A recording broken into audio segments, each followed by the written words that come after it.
Hi, I'm Tim Cain, the entertainment editor at the Herald and Review in Decatur, Illinois, and this is my first vlog talking about my experience in the community theater production of Buried Child, and it's really the first. We've only had one rehearsal so far, and that was last night, and I know by the time we post this, by the time you see it, we'll be deeper in, and I might have a complete change of heart, but this is where I am right now.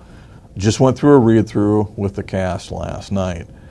It's a cast of largely of people who have not been in community theater productions before. We have two people with some kind of Richland-related community or Richland-related theater experience. I'm not really sure if we'd call it Discovery Theater, which is their children's theater, a community theater, or what the phraseology would be.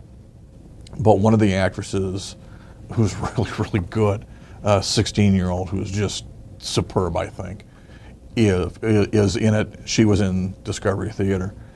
The rest of us, I could tell people are a little concerned, a little confused, a little scared. There's also a lot of enthusiasm, which I find really, really interesting too, among a bunch of people who are they too inexperienced to be scared, or are they just this enthusiastic about the thing that they're just going to bull forward no matter what happens?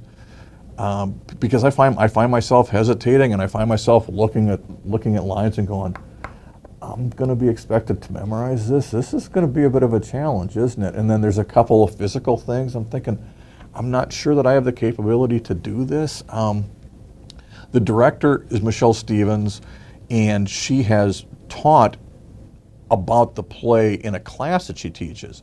It's A Buried Child by Sam Shepard. It's one of her favorite plays, and she would, in the class that she taught, she would get into it and really dig deep and move things around. And I found myself wishing fervently last night as we were going through the read-through, if only I'd had the chance to take that class, or at least that part of it, just to have that much of an advantage.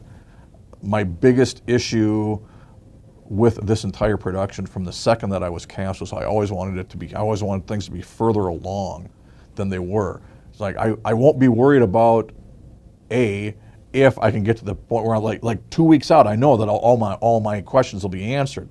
That whole A question will be answered, and I don't have to worry about it if I can just get 2 weeks ahead. And now I'm like 2 days ahead of where I was, 2 days ago, obviously, and I was thinking that I might be a little bit calmer, but I'm not quite as much calmer as I'd hoped I would be. It's a really weird thing, and I would imagine that the only people who can really understand it, and they're people who are just sort of going, yeah, good one, are people who have done this kind of thing before, and they do it regularly, and they remember this feeling, and maybe some of my fellow cast members feel the same way. I don't know. It's interesting. I'm not scared off yet, though, and have not had a panic attack yet.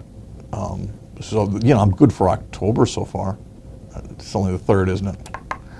Well, whatever. We'll just keep plugging away. Until next week, I'm Tim Cain, and I'm here because Austin wants.